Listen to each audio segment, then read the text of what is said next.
Can't you just disappear? My parents snapped. You ruined your sister's life. From now on, you are not part of this family, they added. I didn't argue, I just left. 3 days later, they were at my door begging me to take them in. The words hung in the air between us like ice crystals, sharp and cold enough to cut.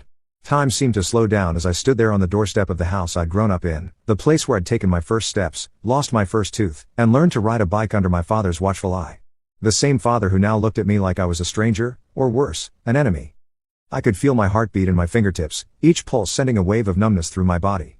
I wanted to speak, to defend myself, to tell them they had it all wrong. But what would be the point? They'd already made up their minds. They'd chosen their golden child, as they always had. So I just left.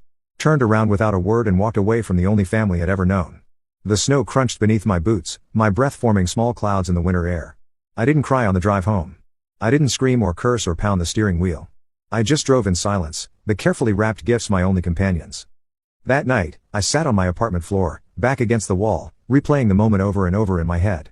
Would it have made a difference if I'd fought back? If I'd told them the truth? Deep down, I knew it wouldn't have mattered. They had always seen what they wanted to see. 3 days later, they were at my door, begging me to take them in. I guess I should have known better. The irony wasn't lost on me, how quickly they'd gone from telling me to disappear to needing my help. But in our family, Christmas was still sacred.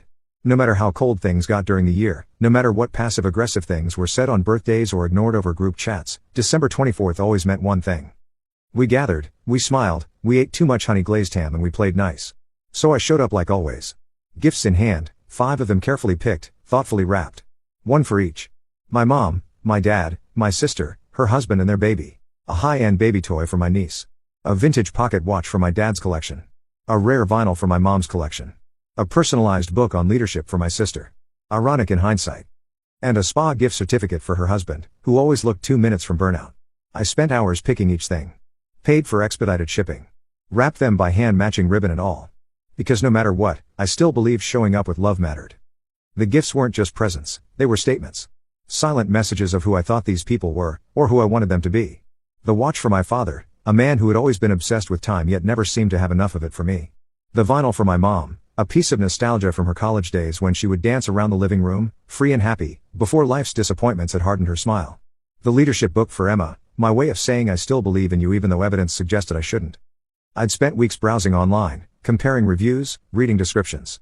I'd called specialty shops and vintage dealers. I'd tracked shipping numbers obsessively, rearranging my work schedule to make sure I'd be home when the packages arrived. I'd carefully selected wrapping paper that matched each person's taste, cream and gold for my mother, deep blue with silver accents for my father. I'd written personalized notes on each tag, my handwriting careful and measured. As if perfect penmanship could somehow bridge the widening gap between us. That morning, I styled my hair, put on the sweater I knew my dad once said made me less severe, and drove over with the heat on full blast and this foolish flutter of hope in my chest. Maybe things weren't perfect, but they were still family. Right? It was snowing just barely, more of a decorative flurry than anything serious. When I pulled into their driveway I could see the lights twinkling in the living room window. The golden retriever barked once from inside. Familiar? Almost warm. I rang the bell, gifts stacked in my arms like some kind of emotional offering. The door opened. My dad looked surprised. Not in the, "Oh, you're here" way, more like I was early to a party I wasn't invited to. He didn't smile. Behind him, I saw my sister already sipping something from a crystal glass. Her husband was holding the baby, who had that wide-eyed, rubbery-cheeked look that makes you forget every grudge for 2 seconds. I didn't even get a hello. Instead, my dad stepped forward and said it. Just like that. "Can't you just disappear?" I laughed. Not because it was funny, but because I thought I misheard him. Or maybe he was trying to be dramatic in that annoying, let's not ruin the holidays kind of way. "What, you ruined your sister's life," he snapped, voice louder now, slicing through the doorway like it had been waiting all year to get out. The words hit me like a physical blow. I actually took a step back, as though I could distance myself from the accusation.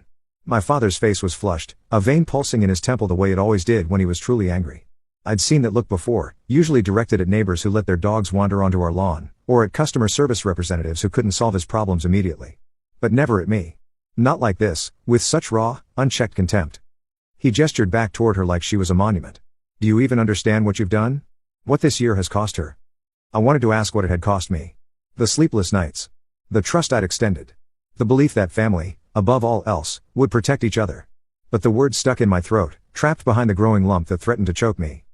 Before I could respond my mom appeared behind them, arms crossed like some angry mall security guard. And then came the line. "From now on you are not part of this family. It was rehearsed. Too clean. She must have said it out loud to herself a dozen times before today, waiting for the moment to deliver it. And it landed hard. I scanned her face for any sign of the woman who had once kissed my scraped knees and taught me to tie my shoelaces. Who had sat up with me through a terrible fever when I was 7, pressing cool cloths to my forehead and singing softly until I fell asleep. Where was that mother now? Had she ever really existed, or had I imagined her tenderness? Had I been so desperate for maternal love that I'd invented memories of care where there had only ever been tolerance? I didn't say a word. Not because I was being stoic or noble or brave. I didn't say anything because I couldn't speak. My hands were still full. I stood there with 5 carefully wrapped gifts and nowhere to set them down. My stomach clenched so tightly it felt like I'd swallowed a fist. I thought of the baby toy. The soft pink wrapping paper. The handwritten tag. I thought of how I'd been here every year since I was born. Of how I used to sit by the fireplace and help hang stockings. Of the time I accidentally spilled cranberry sauce all over the white tablecloth and cried for an hour, and my mom just laughed and told me it was the most color that table had ever seen. But now I was a stranger with gifts they didn't want. So I nodded. Not out of agreement, but because I needed to move. To breathe. I turned around, walked back to my car, placed the gifts gently in the back seat and drove away without looking in the rearview mirror. That night I didn't eat dinner.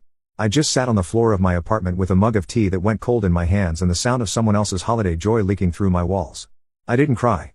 The tea had been a gift from a colleague last Christmas. Loose leaf, expensive, with hints of bergamot and lavender. I'd been saving it for a special occasion. Funny how the mind works in moments of crisis, reaching for small comforts, rituals of normalcy. I'd heated the water to exactly the right temperature, measured the leaves precisely, let it steep for the recommended 4 minutes. Then I'd forgotten to drink it. Outside my window, the city continued its holiday revelry. Carols drifted up from the street below. Someone in a neighboring apartment was having a party, laughter and the clink of glasses punctuating the night. I could hear a child's excited voice, probably opening an early present. Life going on. Families being families. Love being given and received in equal measure. I wanted to. God, I wanted to. But something inside me had snapped quietly like a thread you didn't know was holding everything together. That was the night I realized something important. Sometimes the worst betrayal doesn't come from enemies. It comes from the people who once taught you how to wrap a present, who signed their names next to yours on a holiday card, who raised you to believe love meant showing up until they decided it didn't. And here's the part I still can't believe. I meant it. I didn't argue. I didn't defend myself. As I sat there on my apartment floor, I tried to figure out when it had all gone wrong. Had there been warning signs I'd ignored? Were there moments when I could have changed course, made different choices that might have led us somewhere else? Or had it always been building to this, an inevitable collision of their expectations and my reality? I thought about calling my grandmother, the only person who had ever really seen me. But it was late, and she needed her rest. Besides, what would I say? Merry Christmas, Grandma. By the way, I've been disowned. Some things are too heavy to share, even with those who love us most. I just left. Because something in me knew this wasn't the beginning of the end. It was just the end. When I was little, I used to think my parents had 2 sets of eyes. One for my sister Emma. Bright, proud, always searching for reasons to cheer. And one for me, squinting, distant, like they were still trying to figure out what exactly I was supposed to be. I wasn't loud. I wasn't messy. I didn't crash bikes or climb on counters or need rescuing from anything. I was the quiet kid always off to the side with a book or a project trying not to ask for too much. Emma, on the other hand, was the center of the room before she even walked into it. The kind of child people called a handful with a laugh. She was charming, reckless, and could talk her way out of just about anything. My dad called her his sunshine girl. My mom used to say, that one's got spark. Me? I think they forgot I was in the room half the time. The pattern didn't change as we grew up. She got more expensive. Emma dropped out of college twice. Switched majors more times than I can count. Every time my parents acted like it was a thoughtful life pivot. She's just exploring her options, they'd say. At least she's not giving up. When I graduated early and got my first real job, my dad's response was, you should really wear more color. You always look so serious in black. My mom would add. I used to tell myself it didn't matter. That being good wasn't supposed to come with applause. But it wears you down after a while, being invisible until someone needs something, and they always needed something. So I kept my head down and built a life. I worked hard, saved money, and eventually helped start a small company with a few close friends. We were building something that helped law firms sort through all their paperwork faster. Boring behind-the-scenes stuff. Nothing flashy. But it worked. My parents never asked what I did. They just said, he's good with computers. Like I was a remote. They didn't know how to program. Then Emma's husband got her pregnant. Suddenly, everything became urgent. She's ready to settle down now. She just needs something stable. Maybe you could help. What they meant was give her a job. So I did. It was supposed to be a short internship. Just a few weeks of shadowing. I brought her into my team, introduced her around, tried to make her feel welcome. She showed up late the first day, said traffic was bad. We work from home. By the second week, she was skipping meetings and making jokes during team calls about how I was so uptight for a little brother. She didn't even last the month. One day she just stopped logging in. No call. No, thank you. No explanation. I sent texts that went unanswered. Left voicemails that were never returned.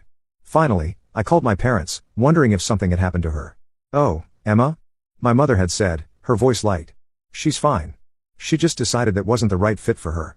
You know how she is, always following her passion." Her passion. As if abandoning commitments was some kind of admirable character trait. As if professional reliability was a personality flaw. I wanted to argue, to point out that following your passion shouldn't mean leaving others to clean up your messes. That in the real world, actions had consequences.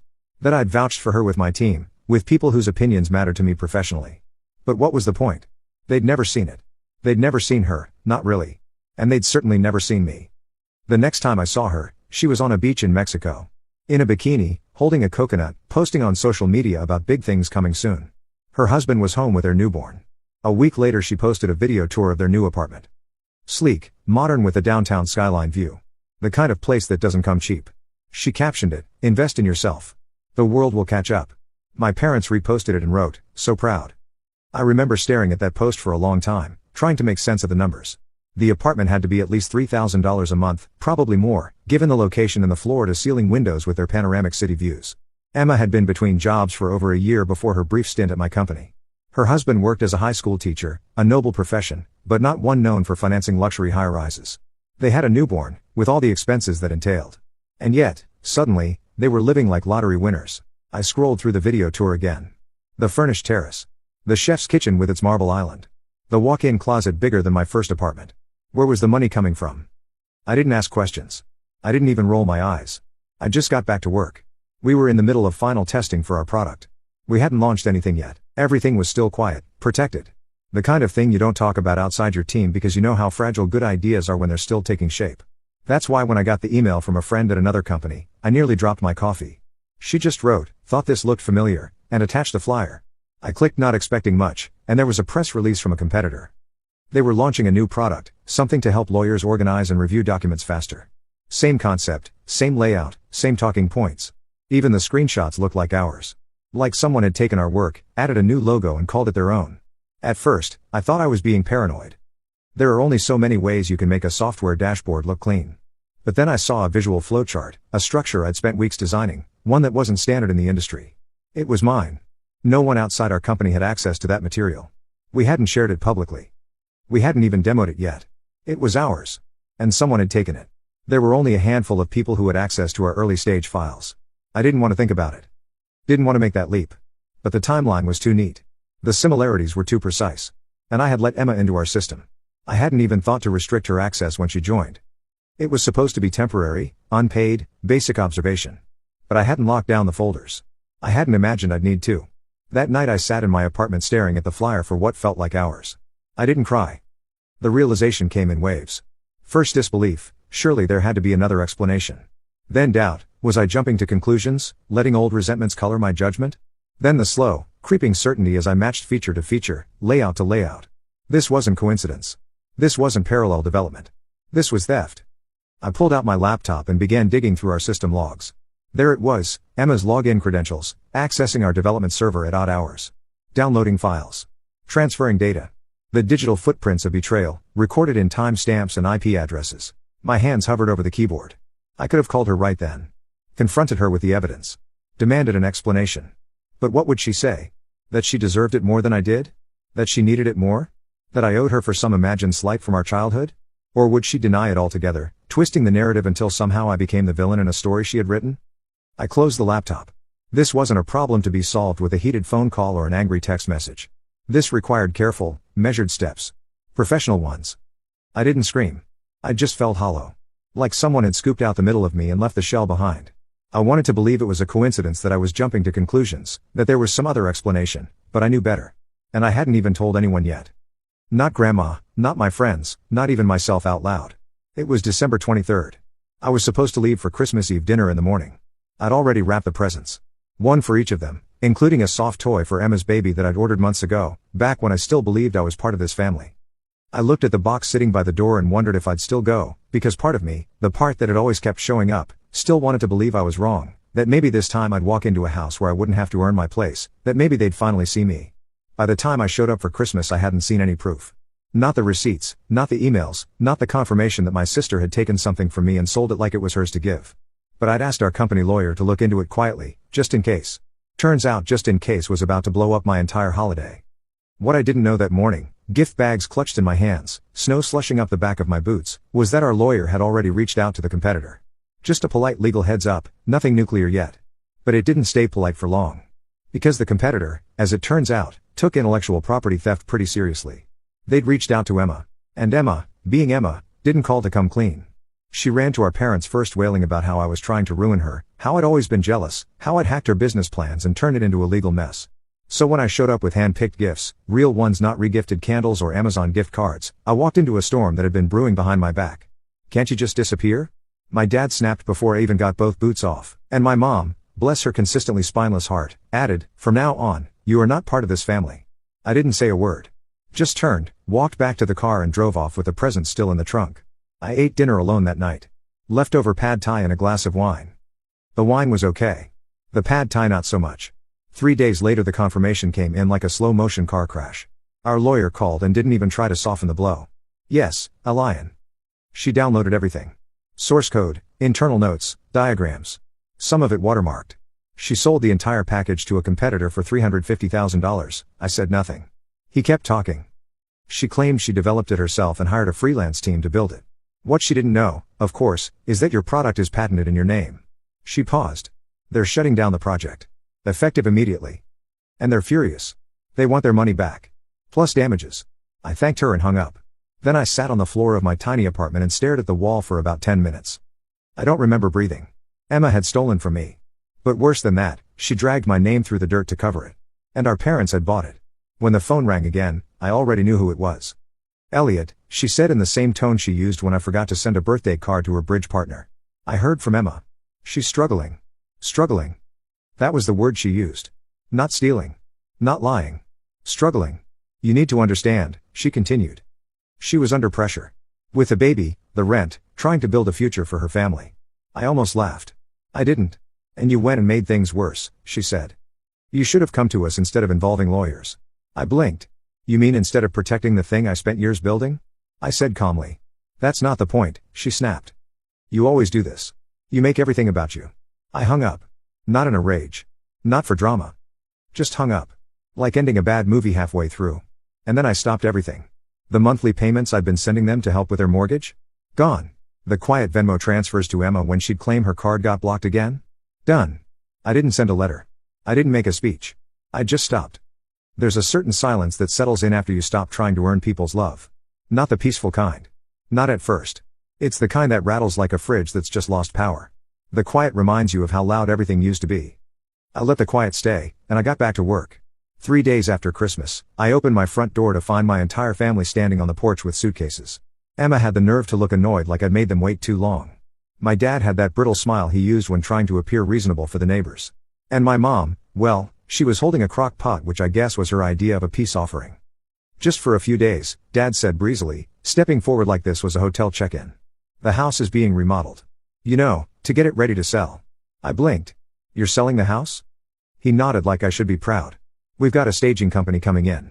Fresh paint, new fixtures, that sort of thing. We can't stay there while they work obviously. It's chaos. Emma rolled her eyes. It's literally your fault we have to do this. And we thought, Mom continued, ignoring her, it just made sense to come here. You've got space and well, you owe your family. She didn't even ask. She just walked in. Dad followed still clutching the crock pot. Emma brought up the rear muttering something about needing Wi-Fi. I stood frozen watching them scatter into my living room like they belonged. You can't be serious, I finally said. Emma plopped onto my couch. You ruined everything, a lion. This is the least you can do. I felt like something snapped inside. Not the dramatic throw a vase kind of snap. Just clarity. I turned to my dad. You've spent my whole life making excuses for her. Every mistake, every lie, every time she burns something down, you found a way to blame someone else, usually me. He stiffened. You didn't protect her, I said quietly. You enabled her. His mouth opened then shut again. The kind of silence that only comes when someone's never had to answer for anything. I stepped outside, pulled out my phone and called security. They were out in 10 minutes. No cuffs, no yelling, just a polite but firm escort out of my apartment. My dad sputtered the whole time. My mom looked embarrassed. Emma accused me of letting strangers manhandle her baby's stuff. The baby wasn't even there. Neither was Emma's husband. Made me wonder if they are still together. When the door clicked shut behind them, I let out a breath I hadn't realized I was holding. That was the last time I saw them in person. Months passed. Word eventually reached me through the grapevine. They'd sold the house, used the money to repay the competitor and avoid criminal charges for Emma. I'm sure my parents called it a family sacrifice. I call it enabling. They did it, and it cost them everything. They moved into rent. Emma's husband left her soon after. I heard it wasn't just the lawsuit. He found messages from her little solo vacation. Messages she'd forgotten to delete. I didn't smile when I heard that. But I didn't cry either. One afternoon in early spring, I got a call from Grandma's lawyer. My grandmother was still alive. Sharp as ever. She was 96 and still insisted on mowing her own lawn, though the neighborhood HOA kept warning her. Elliot, the lawyer said, your grandmother asked me to inform you that she has updated her will. Everything will now go to you. I blinked. Everything. Everything. I wonder if my parents were counting on that inheritance when they decided to sell their house to pay off Emma's debt. I'm sure they were. It almost made me feel sorry for them. Almost. I think my grandmother was the only one who ever really saw me. When I was 9 and learning to code, she was the one who gave me her old laptop and said, build something. Not be careful, not go play outside. Build. She saw what my parents refused to. Apparently, she still did. A few weeks later, I was sitting on my new balcony. Small, sunny, mine, when my phone rang. I remember the day she gave me that laptop. It was battered and outdated even then, with a missing key and a battery that lasted maybe 30 minutes unplugged. But to 9-year-old me, it was a portal to another world. My parents had been dubious. He'll just play games, my father had said, dismissively. It'll rot his brain, my mother had added. But my grandmother had fixed them with a look I still remember, steady, unflinching, brooking no argument. He has a mind that needs feeding, she'd said. And that was that. While Emma was outside, the center of attention at family barbecues and neighborhood gatherings, I was hunched over that laptop, teaching myself HTML, then CSS, then JavaScript. My grandmother would sit beside me sometimes, watching me work. She didn't understand the code, how could she? She'd grown up in a world where computers filled entire rooms and were operated by men in white coats. But she understood me. She understood the quiet joy I found in solving problems, in creating order from chaos, in building things that worked exactly as they were meant to. You have an architect's mind, she told me once. You see the blueprints of things before they exist. It was the first time anyone had ever described me in a way that felt true. On my 10th birthday, she gave me a book on programming. On my 11th, a set of specialized tools for taking apart and rebuilding old computers. On my 12th, she arranged for me to attend a coding camp for kids, paid for it herself when my parents balked at the cost. It's too expensive, they'd said. He can learn that stuff online for free. My grandmother had written the check without hesitation. Some investments pay dividends you can't measure, she'd told them. The caller ID made my stomach twist. Emma's ex-husband. I let it ring once. Twice. Then I answered. Hey, he said. I'm not calling for money, I laughed short and sharp. That's a first. I wanted you to know I left her for good. I found out what she did. All of it. And I'm sorry. I didn't say anything. I don't expect anything from you, he continued. I just wanted to say, if you ever want to be in the baby's life, I'd really like that. It hit harder than I expected. Not the offer. The fact that he wasn't asking for anything. Just opening a door. I'll think about it, I said. And I meant it. When I hung up, I walked back inside and looked at the wall in my office. On one side, the original patent confirmation. Next to it, a photo of my grandmother and me, both squinting into the sun, wires and tools spread across the kitchen table. The patent confirmation had arrived on a Tuesday. An ordinary day made extraordinary by a single envelope. I'd stared at it for a long time before opening it, savoring the moment when possibility became reality. Inside was the official documentation, my name, my idea, my creation, now recognized and protected by law. I'd called my grandmother first, of course. She'd been in the hospital then, recovering from hip surgery. I knew you would, she'd said, her voice thin but certain. I always knew. I'd wanted to call my parents too. To share this milestone, this tangible proof that all those hours hunched over screens and keyboards had amounted to something real. Something valuable. I'd picked up the phone a dozen times that day, rehearsing what I'd say. In the end, I hadn't called. What would have been the point? They wouldn't have understood what it meant. Or worse, they would have found a way to make it about Emma, to compare my achievement to some trivial thing she'd done, to diminish it until it fit their narrative. The photo of my grandmother and me had been taken when I was 13. We'd spent that summer taking apart and rebuilding an old desktop computer she'd found at a garage sale. In the picture, parts were scattered everywhere: motherboard, power supply, various cables and drives. I was holding a screwdriver, my face serious with concentration. My grandmother was looking at me with such pride it almost hurt to see it now. Below that, one more thing. A note. You will build what no one sees today. And I did. Thank you for listening. What did you think about this story? Did Elliot do the right thing by walking away, or should he have handled things differently? Let me know in the comments below. And if you enjoyed listening, please like, share and subscribe for more stories just like this one.